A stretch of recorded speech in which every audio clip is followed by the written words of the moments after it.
ne construit pas des structures métalliques pour les guerres de demain. On construit les hasards de la vie. On ne conçoit pas les vêtements d'aujourd'hui. On conçoit la liberté d'être soi. On ne distille pas des parfums. On distille des coups de foudre. On n'imagine pas l'avion de demain.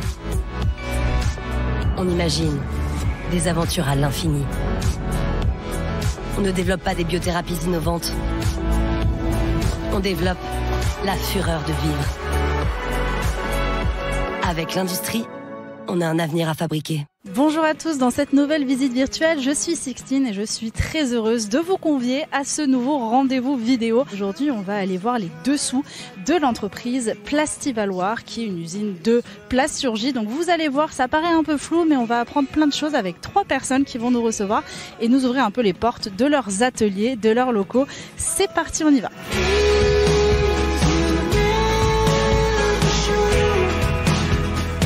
Et nous voilà déjà, comme vous pouvez le voir, dans l'usine. Et avant d'en voir un peu plus de l'usine, on va tout de suite retrouver Morgane, qui est technicien, monteur, régleur.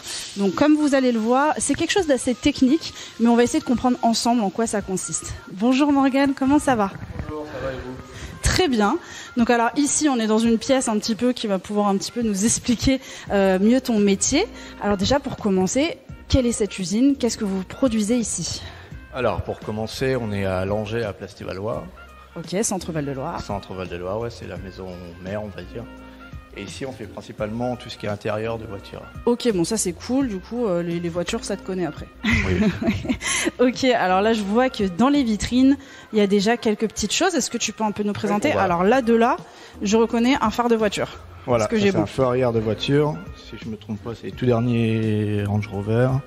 Oh, super. Ouais. En dessous, il y a les interrupteurs Legrand qu'on a tous chez nous. Après, ça, c'est partie moteur. C'est les coupelles d'amortisseurs, des butées d'embrayage, des roulements. Ça sera trop technique pour moi, je pense. C'est plus technique. Et après, là, c'est l'intérieur de la voiture. Avec les bouches d'aération, Ouais, du coup, pour la clim, qui est importante quand on est en canicule. Exactement. Là-dessus, ça c'est pratique. En fait, vous sauvez des vies ici un peu. Oui. En quelque sorte. Ok, très bien. Bah, écoute, pour ton métier, donc technicien, monteur, régleur, qu'est-ce que ça veut dire tout ça ? Parce que ça me paraît super flou pour moi qui connais rien. Moi, technicien, monteur, régleur, c'est plus, je vais m'occuper de démarrer les presses. Alors, qu'est-ce que c'est les presses ? Les presses, c'est je sais pas si on va voir d'ici, là, mais c'est les grosses machines, on met des moules dedans et on injecte du plastique dans les moules. D'accord, ok. Là, en fait, on sort des pièces. C'est ce qui va être comme un moule à gâteau, en fait, oui. Des pièces, pour Exactement. qu'ensuite elles sortent et qu'ensuite elles partent, par exemple, pour la peinture, Voilà, pour les finitions, etc. Exactement. D'accord, donc c'est vraiment toi qui va donner la forme à tout ça. Oui. Donc c'est un poste qui est quand même assez clé, donc j'imagine qu'il y a de la sécurité. Là, quand je suis arrivée, on m'a tout de suite mis des surchaussures et un gilet. La propreté comme la sécurité, c'est important dans ce métier. Oui, bah, surtout à Plastivaloir, on fait très attention à ça. Chaussures de sécurité obligatoire pour tout le monde. Et les gilets pour les visiteurs et les clients aussi, quoi. Ok, c'est pas des gilets de sauvetage, ça, Non. c'est vraiment. Ok, c'est pas juste pour la mode aussi, parce que peut-être que vous aimez bien on s'en passerait un peu le jaune-vert un peu. Et sinon, alors du coup, tu travailles en équipe ? Oui. Moi, Ouais. je suis en équipe, je fais les 2-8, mais ici, ça tourne en 3-8, quoi. 2-8, 3-8, qu'est-ce que c'est ? 2-8, c'est 5h, 13h, 13h, 21h. Ok, c'est vis-à-vis des horaires, en fait. Exactement. Après les D'accord. 3-8, on fait les 3. 5h, 13h, 13h, 21h, puis 21h, 5h. Alors en équipe, vous êtes des équipes de combien ? Est-ce que chacun est sur une presse ? Est-ce que vous êtes plusieurs sur une presse ? Non, on est... Bah non, parce qu'on a à peu près 40 presses, et on est 4 régleurs par équipe. Donc, D'accord. on a 2 zones. Moi, j'ai une zone, j'ai mon collègue qui a une autre zone. On est Ok, 2 chacun a régleurs son par zone, territoire, quoi. Exactement, ouais. Et toi, vis-à-vis de ton parcours, avant de venir un peu plus sur la technique, comme tu vas nous montrer tout à l'heure, au niveau de ton parcours, est-ce que depuis toujours tu voulais être dans la technique ou est-ce que ça arrivait un peu par la suite ? Non, c'est arrivé surtout par la suite. Moi, à la base, je suis carrossier automobile. Ok, bon, C'est on est dans le même secteur, mais quoi. pas le même travail. Et après, ouais, je suis venu dans l'industrie plastique et j'ai fait ma formation.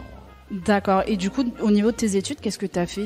Moi, j'ai été à l'ISPA à Alençon, c'est un institut D'accord. de plasturgie, et j'ai fait mes formations là-bas. Donc tout ce qui était autour du plasturgie, Tout ce qui c'est concerne le plastique. Et après, je suis venu ici ils m'ont formé pour les robots. Et ça fait 6 ans que tu es ici. 6 ans, ouais. Ok, 6 ans. donc On est bien ici alors. Oui. J'imagine, oui, pour rester 6 ans, on est bien. Je suis très bien ici. Puis je trouve ça génial parce qu'on se pose jamais vraiment la question, au final, quand on monte dans une voiture, que chaque composant ait pu être fait à plein d'endroits, un peu partout en France, en fait. Oui, il y en a beaucoup en plus. Bah oui, là on voit les phares, on voit les bus d'aération, pratique. Je pense qu'on peut aller un peu regarder ce que tu fais pour mieux expliquer les tâches que tu fais au quotidien et puis en quoi ça consiste un peu. Qu'est-ce que c'est que tout ça? Alors ça, c'est une partie d'une machine. Ouais. Ça, c'est un moule, un petit. Ouais. Ce moule-là, c'est fait pour faire ces pièces-là. D'accord, ok, c'est ce qui va aider, c'est le moule à gâteau, quoi. Voilà, exactement. Et pour faire ces pièces-là, on prend cette matière-là. D'accord. Et en fait, chaque matière, du coup, j'imagine, fait des choses différentes. Oui, voilà, c'est différent. D'accord, oui, effectivement. Je me permets de toucher. Hein. C'est vrai que c'est sympa. Ok. Du coup, faut pas se tromper. Donc, toi, ton rôle aussi, c'est pas au lieu de mettre du polyamide. Du polyamide noir, ça c'est pour faire les coupelles. Après, il y a différentes matières. D'accord. Parce que j'imagine que si tu mets ça, ça va ressortir vert. Exactement. Ok, donc faut pas mettre le mauvais composant, quoi. Ouais, et là, celui-là, c'est du polycarbonate transparent, par exemple. D'accord. Pour faire ça. D'accord, ok. Donc ça, concrètement, c'est quelque chose qui est produit ici. Oui, c'est produit ici. C'est des réverbères et c'est eau dans la rue. Éclairé, ok. Éclair. Attention. Effectivement, ça éclaire bien, ça marche. C'est fonctionnel. C'est validé. Ok, d'accord, très bien. Et donc ça, c'est vraiment ce qu'il y a au sein de la presse, du coup. Voilà, c'est ça. On prend la matière, là. Ouais. On a une trémie, elle tombe dans le fourreau, ça chauffe dedans. Très chaud, là, on est à 300 degrés. Ça fond, en fait. Ça fond dedans, ouais. D'accord. Ça fond dedans à 300 degrés. Et une fois que c'est fondu, on injecte tout dans le moule, avec des vitesses, des pressions, des réglages derrière. Ça refroidit, et une fois sorti, ça magie, voilà. Avec trop bien. Qui vient chercher, qui vient la déposer. Ok, bah oui, là j'avais pas vu la presse à injecter justement avec vraiment toute la partie. C'est tout ça. Ok, bon bah super. Déjà là je comprends beaucoup mieux comment c'est fait, donc merci beaucoup. Et au niveau des tâches que tu vas avoir à faire au quotidien, qu'est-ce que tu es amené à faire? Donc outre faire attention un peu à ce que la presse marche bien. Au quotidien, bien sûr déjà on démarre les presses. Et une fois que les presses sont démarrées, il faut s'assurer que les réglages ne bougent pas. Que ce soit conforme. Il y a les poids, il faut que tout soit conforme. Bah, comme on va le voir juste après, du coup, avec une de tes collègues, Maëva, voilà, exactement. Qui va un petit peu nous montrer qu'est-ce qui se passe par la suite si on a des pièces non conformes, et puis aussi ces vérifications pour être sûr qu'on n'ait pas de problème par la suite. Ouais. Nous, on fait les pièces et après, c'est la contrôleuse qui prend le relais de nous dire si c'est bon ou si c'est pas bon. Parce que c'est super important parce que ça s'emboîte un peu. Ah bah, oui. Donc, c'est un problème, c'est compliqué. Est-ce que tu fais d'autres choses au quotidien Oui, après, on fait tous les programmes robots, on fait tous les programmes presse, les préventifs, Ok, donc plein de choses. La machine tourne bien tout le long de la prod, quoi. Ok, et est-ce que, selon toi, il faut avoir des qualités, il y a des choses vraiment importantes, donc j'imagine... Oui, il faut être assez précis déjà dans les réglages, parce que selon les pièces comme ça, il faut être super précis, quoi. Il y a tellement de cotes à respecter que... J'imagine. Faut vraiment pas que ça bouge, quoi. Et au niveau des presses, t'en as plusieurs à ta charge ou qu'une seule? J'en ai plusieurs. Une vingtaine. Waouh, ok, donc j'imagine avec chaque fois des produits différents qui sont produits. Produits différents. D'accord. Différents, réglages différents. Ok, trop bien. Et quand tu es rentré dans l'entreprise, est-ce que tu avais déjà ce poste ou est-ce que tu es rentré autrement et tu as évolué? Je suis rentré ici, j'étais monteur régleur. Je faisais plus du montage. En fait, je montais le moule dans la presse. D'accord, donc monteur régleur, c'est ça. Tu montes le moule, régleur, tu fais les réglages. Ok, maintenant c'est un peu plus clair parce que je sais pas vous, mais au début je n'y comprenais rien. Donc merci. Au moins c'est imagé, c'est plus pratique. D'accord, donc c'est pour ça que tu tournes sur pas mal de machines en fait. C'est ça. Au début de ton poste, combien est-ce qu'on peut toucher? Voilà, c'est pas une fourchette assez large, mais pour avoir déjà une idée en net. Tout début, je pense qu'un BTS Europlastique serait pas loin des 2000 € déjà. Super, ok, très bien. J'ai vu en passant qu'il y avait un jeu concours parce que c'était bientôt les 60 ans de la boîte. C'est immense, c'est beaucoup. Est-ce que tu te vois encore évoluer au sein de la boîte? Est-ce qu'il y a un autre poste que tu convoites dans plusieurs années ou est-ce que tu es bien déjà là où tu es? Oui, bien sûr. Oui, je suis très bien déjà où je suis. Ça, c'est pas le problème. Et oui, je compte bien évoluer aussi par la suite. Je vais pas rester. C'est ça qui est bien dans cette entreprise, c'est qu'on peut évoluer, passer les échelons. Assez facilement. Super. Et puis il y a une bonne ambiance. J'ai vu qu'il y avait même des salles. Il y a une petite salle de réfectoire. Petit coin café. Petit coin café. On peut y aller. On est assez libre là-dessus pour y aller. Donc. Ça c'est cool. Donc ça fait partie des avantages aussi d'ici, c'est que c'est vrai que quand on travaille en équipe, c'est mieux quand on a une bonne équipe. Ah bah oui. C'est important. Ok, très bien. Oui, c'est vrai. Et avant de se quitter, du coup, j'ai vu que vous faites aussi pas que des pièces automobiles, vous faites plein d'autres choses, et notamment l'enceinte là que je vois ici. Est-ce qu'on peut un peu aller la voir? Du coup, c'est pareil, c'est des moules en fait globalement qui composent tout le plastique autour de l'enceinte. Ouais, c'est ça? C'est ça. Donc nous sur cette enceinte-là, on fait cette pièce-là, là, D'accord. et on fait les 2 coques sur les côtés, donc il y a gauche et droite. Ok, pour que ça s'emboîte bien, forcément, et qu'ensuite ça aille se composer plus tard. Ouais, c'est ça. Ok. Et puis la couleur aussi, du coup, j'imagine. On fait les blanches comme ça et on fait aussi des noires. Ok, les 2 couleurs. D'accord, ok, bah très bien. Est-ce que tu as un dernier conseil pour les jeunes qui nous regardent avant de se quitter? Ouais, faut pas qu'ils hésitent à venir là-dedans parce que quand on est jeune, c'est pas très connu ce métier-là, mine de rien. Bien sûr, c'est pour moi, ça qu'on vient là. À 16 ans, je connaissais pas du tout ça, donc j'ai connu bien après, mais faut pas qu'ils hésitent à venir, quoi. Tu les encourages alors? Ah bah oui. Ok, on va super. Bah écoute, merci beaucoup Morgane Merci à pour vous. toutes ces informations. Je vais te reprendre le micro et je vais tout de suite aller voir ta collègue. On va aller voir Maëva. Et justement, vous allez pouvoir venir avec moi pour découvrir un peu le contrôle qualité. C'est parti. Et donc après avoir laissé Morgane, c'est parti pour rencontrer Maëva qui est contrôleuse qualité. Donc pas contrôleuse de train cette fois-ci. Visiblement, c'est plus la qualité des pièces comme on en parlait. Bonjour Maëva, comment est-ce que tu vas? Bonjour, je vais bien et vous? Très bien, bah écoute, là je vois qu'on est un petit peu dans du coup un atelier.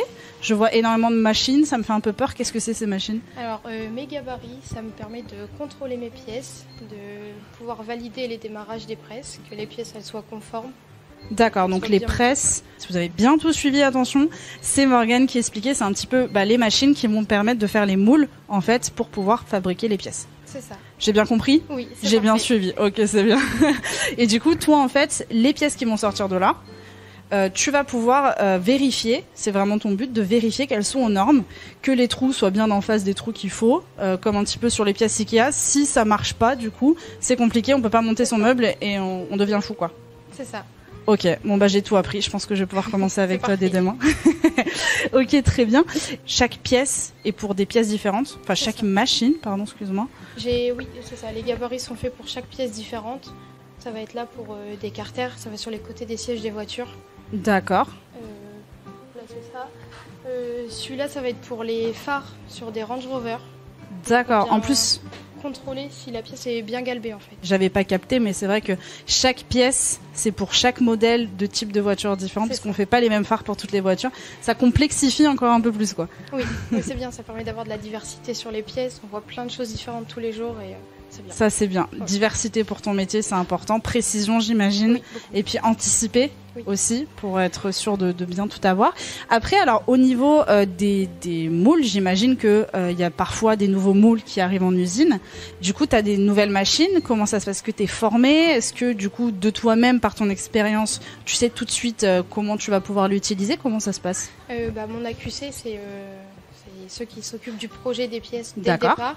En général, on nous apporte les gabarits dans le bureau Ouais. et on a des RR. Qu'est-ce que c'est? On va prendre des pièces et on les mesure plusieurs fois pour D'accord. voir si le gabarit il est Conforme, il est bien. conforme, s'il est répétable, D'accord. si ça convient bien aux pièces. C'est pour voir si du coup tu peux bien mesurer et si ça va vraiment pouvoir t'aider dans ton métier ou s'il faut le renvoyer et ça va pas quoi. C'est ça. D'accord. Est-ce que tu travailles en équipe ou est-ce que tu travailles plutôt seul? Je travaille en équipe. On est 2 contrôleuses par équipe. D'accord. Donc il y en a une qui s'occupe de tout l'atelier injection et une qui fait tout l'atelier décoration de l'autre côté. Donc injection, c'est ce qu'on disait, c'est qu'on a vu après, c'est ça. le plastique qui remplit les moules. Exactement, Ok. c'est Et ça. l'autre côté, tu disais, pardon? C'est la décoration. Donc on a toutes les Peinture. pièces en peinture, l'assemblage, toutes ces choses-là. Ok. Et toi, t'es vraiment du coup sur la préparation dès le début quoi. Oui, c'est ça. Je fais les 2 ateliers. On échange Ah, les tous deux les jours. Un jour on est en Ok. injection, un jour on est en décoration. Comme ça nous permet de voir vraiment tous les process qu'on a ici. D'accord. Et donc tu es aussi là dans ton bureau, mais tu peux aller aussi sur le terrain parce qu'on est juste au cœur de l'usine, donc tu te déplaces aussi Oui, pour aller tous les checker jours. tous les jours. je fais le tour de l'atelier pour vérifier que les OP ils ont bien fait leur contrôle, que les pièces sont bonnes. Je prélève mes pièces sur les machines D'accord. et je fais ça tous les jours. Dès les premières heures qu'on arrive, on doit faire le tour de l'atelier et prendre nos pièces. D'accord. Et puis je vois que tu as un bureau. Du coup, quand on est arrivé, on t'a un petit peu dérangé. Tu étais sur l'ordinateur. Qu'est-ce que tu fais? En fait, quand on relève nos valeurs, quand on mesure les pièces, on les relève. Pareil avec la 3D qui est là-bas, en fait, ça envoie toutes les valeurs dans l'ordinateur et on D'accord. les enregistre sur un fichier pour avoir un suivi de toutes nos pièces.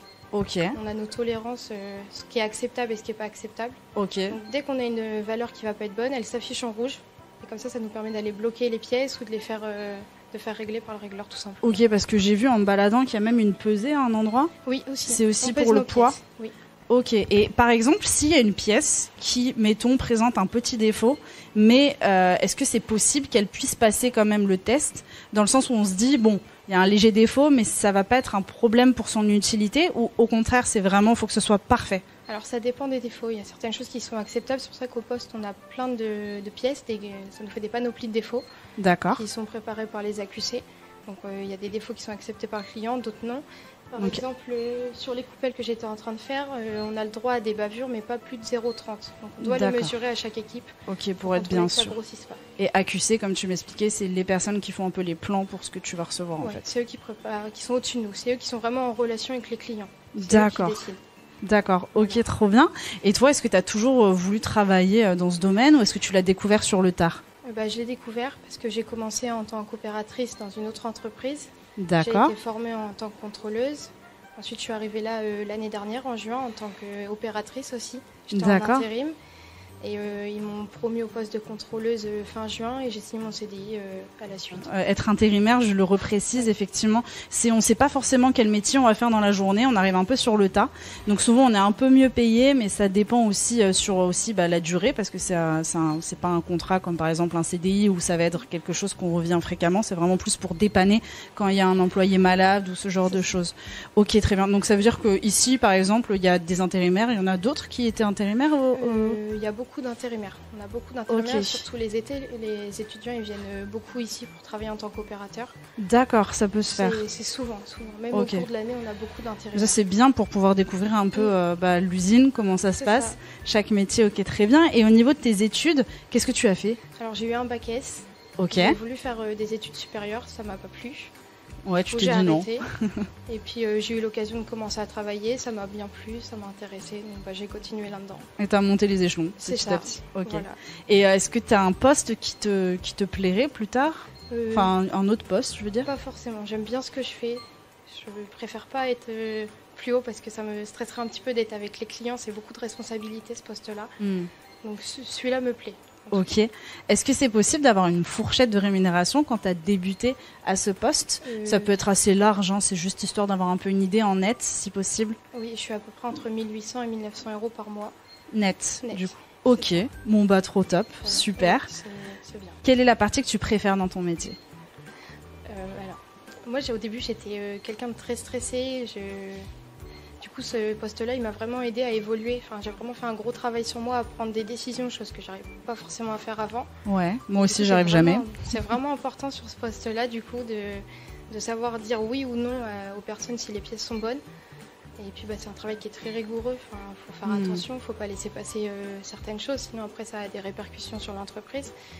Donc, voilà. En fait, ton métier t'a aidé dans ta vie personnelle aussi à passer des caps. Ça, c'est super. Ça, c'est génial. Bon, c'est rassurant aussi pour les gens qui nous regardent parce que parfois, c'est des questions qu'on a fréquemment.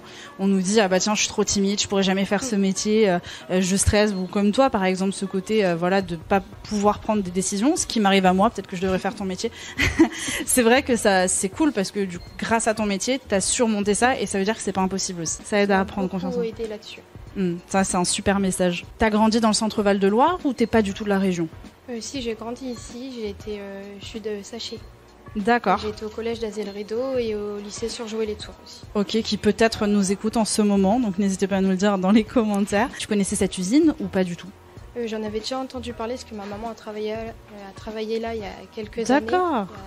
Comme une vingtaine d'années. Ouais. Elle avait travaillé là, pareil, les week-ends et ça lui avait plu, donc on avait un petit peu parlé. Voilà, c'est quand même un groupe qui est assez connu. Et peut-être que ça sera de famille du coup, parce que t'as un petit frère alors? Oui, c'est ça, j'ai un petit frère qui rentre en 5e. Ok. Ça lui permet de découvrir mon métier. Bah oui, ça c'est super. Et justement, aux jeunes qui nous regardent, qui ont sûrement peut-être pour certains l'âge de ton frère, qu'est-ce que tu leur dirais si c'était tes petits frères ou tes petites sœurs? Je pense qu'il faut qu'ils suivent ce qu'ils veulent vraiment faire. Qu'ils n'écoutent pas forcément les autres, que si c'est ça qu'ils aiment, on s'en fiche de ce que les autres disent et il faut le faire pour soi. Ok, bah super message, vraiment trop cool, merci beaucoup. En tout cas, Maëva, de nous avoir un peu présenté ton jardin secret, on va dire, je sais pas si ça peut se dire comme ça. Là, on va rejoindre du coup Malou, peut-être que tu le connais. Oui, je le connais. Ok, super. Bah là, on va aller dans un autre bâtiment, de ce que j'ai compris. C'est ça. Je vous emmène avec moi, je te récupère juste le micro, je t'embête pas plus, et puis ma bonne continuation. C'est parti! Et on se retrouve maintenant dans le showroom. Donc on est passé, pour pas vous perdre, du côté production au côté développement. Et on va rejoindre tout de suite Malou, qui du coup est en alternance en ingénierie.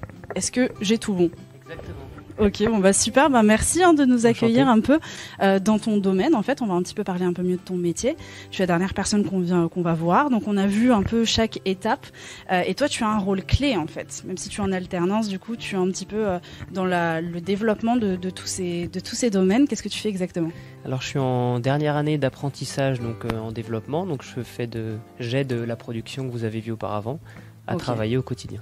Ok, donc vraiment ton but c'est de les accompagner, c'est de trouver des solutions pour que ce soit mieux en fait au quotidien. On les aide pour rendre leur travail plus facile et le mieux possible pour eux. Déjà vu comme ça c'est génial, t'aides les gens. Donc j'imagine qu'il faut être empathique un peu. Il faut être empathique, il faut aimer discuter, il faut aimer le contact des autres et puis il faut aimer travailler au sein de la production. Ok, et avant que tu fasses du coup ce métier, est-ce que tu imaginais que sur le terrain ça serait comme ça? Non, c'est pas forcément facile d'imaginer sur le terrain ce qui se passe en production, etc. C'est vraiment en commençant l'alternance que j'ai pu découvrir comment ça se passait au quotidien. Et ça m'a plu, donc aujourd'hui je suis content de ce choix.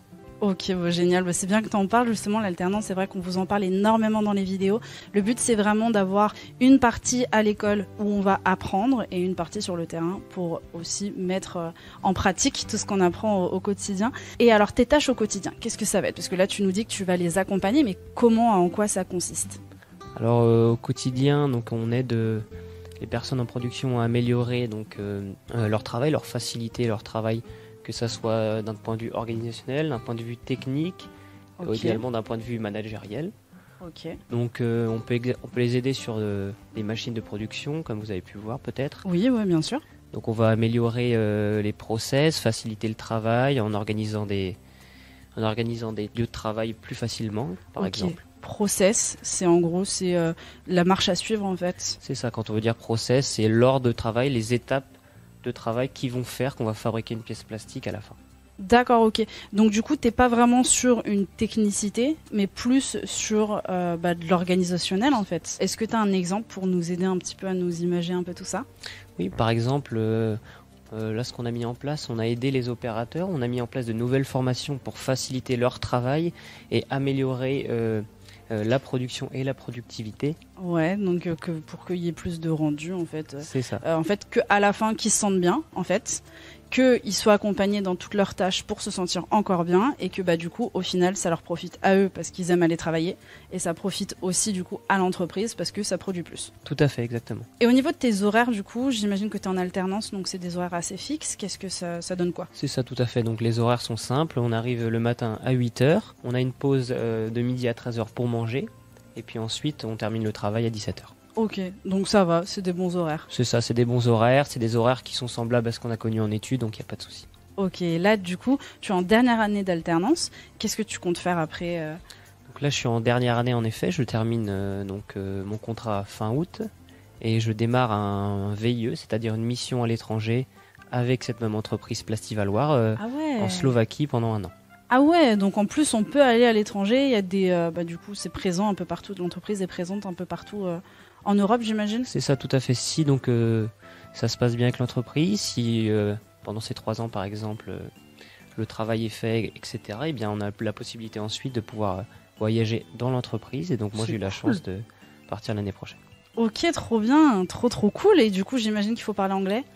Il faut parler anglais, après l'anglais évidemment on l'apprend, c'est en pratiquant qu'on apprend, donc il ne faut pas avoir peur, même si on a des lacunes en anglais, à le travailler. Donc toi ça va? Moi ça va. Si je te dis hello.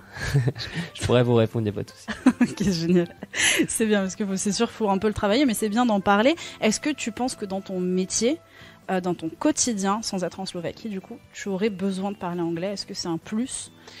C'est un plus, c'est pas forcément nécessaire, mais évidemment c'est un plus, ça nous permet de communiquer avec des gens ailleurs, ça nous apporte d'autres compétences donc, Ça nous permet de rencontrer des gens dans l'entreprise qui sont dans d'autres pays, donc c'est un plus qui n'est pas forcément nécessaire actuellement quand on travaille en France. Ok, donc c'est trop bien. Là, tu as soulevé un point qui est super aussi. Ça veut dire que même au sein de cette entreprise, il y a possibilité, si à un moment donné, tu te dis, tiens, j'aimerais bien voyager, donc voyager entre grands, parce que c'est pour le travail, mais je veux dire m'expatrier dans un autre pays tout en gardant mon poste ou un équivalent et être dans la même société, c'est possible. Tout à fait, c'est ce que propose Plastivaloir et c'est une chance. Et donc, je la saisis. T'en profites. Tout à fait. Ok, trop bien. Et tu travailles en équipe alors ou plutôt seul ? Non, on travaille en équipe. Dans le service, on a plusieurs personnes de plusieurs générations différentes avec des compétences différentes. Donc c'est un plus, je pense. Oui, voilà, tu peux te servir un petit peu de leurs connaissances aussi. Ils peuvent t'épauler quand tu as des problèmes. Tout à fait, exactement. Forcément, l'alternance, c'est ça aussi, c'est de découvrir le terrain et de pouvoir profiter de tous ces bienfaits, quelque part. Ok, est-ce que tu as des conseils, par exemple, pour les jeunes qui nous regardent, qui seraient tentés pour faire la même chose que toi ? Si j'avais des conseils, ça serait surtout ne pas avoir peur, ne pas aller à reculons. Donc l'industrie, c'est quelque chose qu'on connaît pas forcément, qu'on connaît de loin. Mais il faut pas avoir peur de se lancer. Les gens qui travaillent sont très ouverts aux jeunes qui arrivent, qui sont motivés. Et donc une fois qu'on a le pied dedans, après, on s'y plaît, il n'y a pas de souci. Et puis on a des perspectives, comme j'ai pu l'expliquer ensuite, de travail, d'évoluer. Donc il faut surtout pas avoir peur et se lancer. Et est-ce que depuis que tu es petit, tu as tout de suite su ce que tu voulais faire ? Non, pas du tout. C'est arrivé sur le tard ? C'est arrivé sur le tard, c'est en travaillant, poursuivant mes études, c'est arrivé comme ça, donc je me suis pas pris la tête. Ouais. J'ai travaillé, puis petit à petit, ma route a pris celle de l'industrie, puis le plastique, et puis... Puis ta route est allée plus loin, parce que tu viens de Bretagne. Tout à fait. Et t'es arrivé dans le centre de Val-de-Loire. Qu'est-ce qui s'est passé ? Donc, j'ai fait toutes mes études jusqu'au Bac+2 en Bretagne, et puis après j'ai eu la chance d'intégrer une école qui proposait l'alternance, et puis...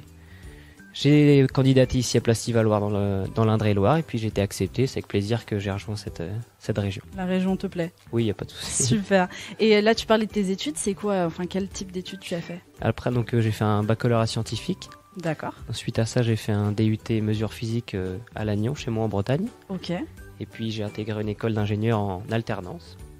Donc Super. Il y a 3 ans, à Alençon, l'ISPA. Donc du coup, tu m'as dit que tu as fait un bac scientifique. T'aimais les maths, quelle était la matière que tu préférais ? Depuis le collège, j'ai toujours été attiré par les sciences, donc que ce soit les mathématiques, ensuite au lycée, la physique, et donc les sciences et vie de la Terre également. J'ai toujours aimé aussi les langues, que ce soit l'anglais et l'espagnol, donc aujourd'hui je trouve un bon compromis entre guillemets à partir en Slovaquie, donc continuer les sciences et en même temps évoluer dans l'anglais. Ok, c'est trop bien, comme ça tu as tout pratiqué d'un coup, c'est pratique. Et alors l'alternance, le bon côté de l'alternance aussi, c'est que c'est rémunéré, c'est important de le préciser. Combien est-ce que tu gagnes tous les mois ?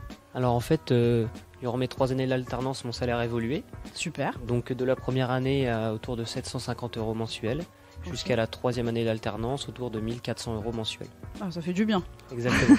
C'est un plus qu'il ne faut pas négliger et qu'il faut prendre en compte quand on fait ce choix d'alternance, évidemment. Ok, trop top. Et alors ici on est dans un showroom et ça tombe bien qu'on soit là parce qu'en fait c'est toutes les pièces, si j'ai bien compris, que l'entreprise ici produit. Exactement, donc produire. Voilà, c'est le panel des pièces qu'on peut produire. Ça va de l'industrie globale, c'est-à-dire on peut faire des cafetières à des pièces automobiles qu'on peut retrouver dans vos véhicules au quotidien. Ouais, c'est ça, là je vois, c'est sur la DS, c'est la coque de rétroviseur, c'est ça ? Exactement, donc là on voit une coque de rétroviseur qui est fabriquée dans l'atelier de production que vous avez pu voir. On peut voir qu'il y a une décoration sur la pièce qui est différente ici. Ouais. Donc ça c'est une technicité aussi qu'on apporte au sein de l'entreprise et qui fait grâce au service développement et à la production. Ok, vraiment un travail d'équipe pour la plus haute technologie, la pointe de la technologie. Ok, trop bien. Qu'est-ce qu'on peut te souhaiter pour la suite ? Que du bon, entre guillemets, de passer une bonne année en Slovaquie, continuer à travailler, surtout continuer à évoluer, parce qu'avec ces 3 ans, j'ai senti que j'avais gagné beaucoup de compétences, ce qui est l'objectif de l'alternance, et donc continuer à évoluer, à apprendre plein de choses, et puis à découvrir l'industrie à travers l'Europe maintenant. Ok, trop bien. Écoute, merci. Et je te souhaite bon voyage, du coup. Je vous remercie. Okay, merci pour l'accueil. Je te reprends le micro. Et nous, on se dit à très bientôt pour une prochaine visite virtuelle. J'espère qu'elle vous a plu autant qu'à nous. Là, voilà, on était en centre Val-de-Loire. Donc, n'hésitez pas à aller jeter un coup d'œil si ça vous intéresse. Retrouvez-nous aussi sur les réseaux sociaux. Et puis, on se dit à très bientôt pour un prochain live métier, un atelier ou encore une visite virtuelle. Vous savez, tout est sur le site. Vous pouvez tout retrouver. En attendant, je vous dis à très vite. Au revoir.